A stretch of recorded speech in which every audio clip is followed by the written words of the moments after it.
Well, hello, everybody. As promised, this would be, I think, part number three and being brought to you by Corbin Guitars.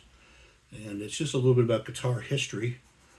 We're focusing on a little bit to put things in perspective, the difference between US, Canada, UK, Australia, and versus the Chinese market, which is now just kind of beginning to grow.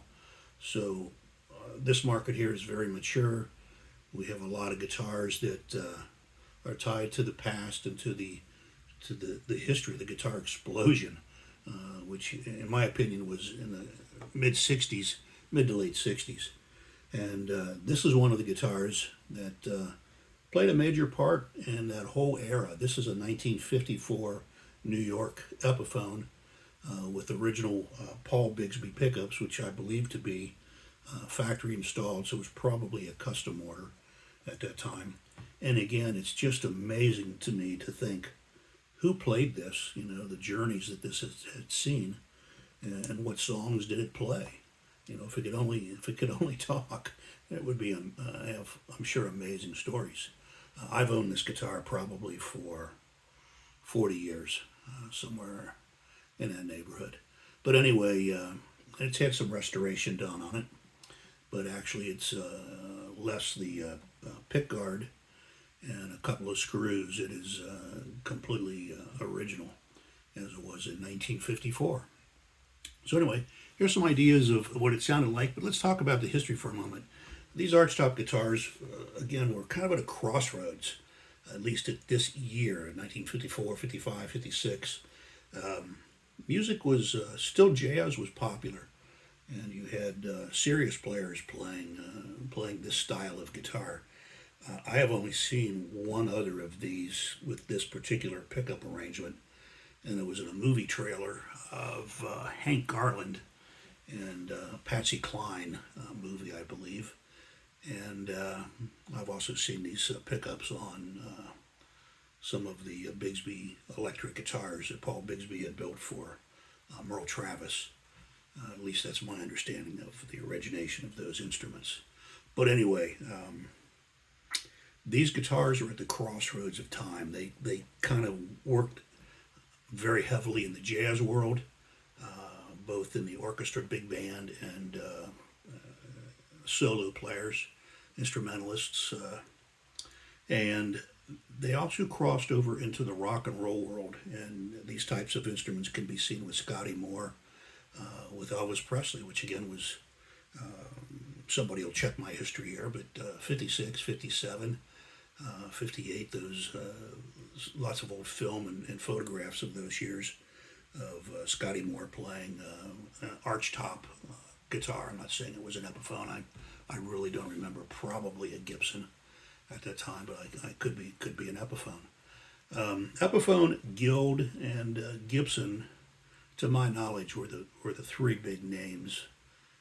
There's obviously Stromberg, and there was D'Angelico was the king, but commercially available to the common folk, who was Epiphone and Gibson, and there were a couple of others, but those Epiphone and Gibson were staunch competitors, my understanding, and at that time, Epiphone and Gibson were two completely separate companies. This was built in New York, and I believe Gibson acquired the Epiphone names somewhere in the mid '60s.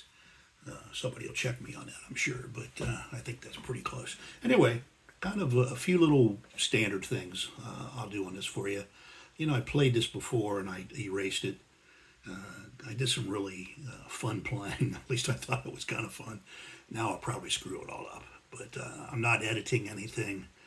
This is just live to the phone, so mistakes are mistakes, and they're just part of playing music.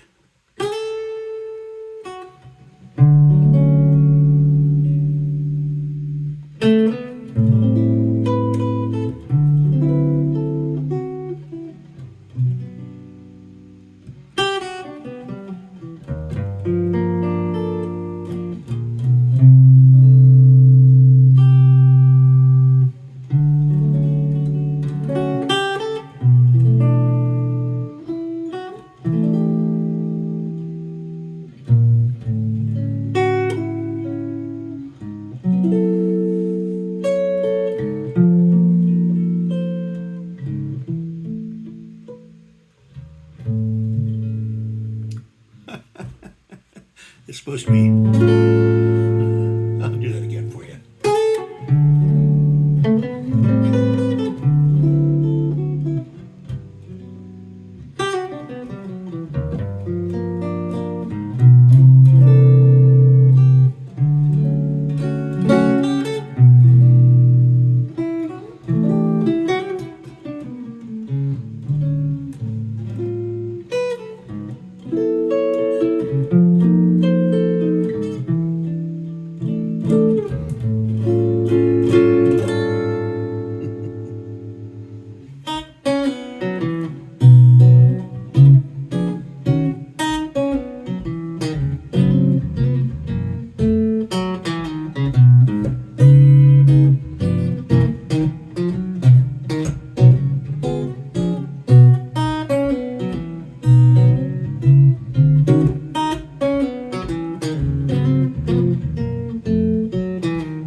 1954 Epiphone. We all love guitars, new guitars, old guitars, vintage guitars, custom-made guitars, and hopefully Corbin guitars. Thanks for listening.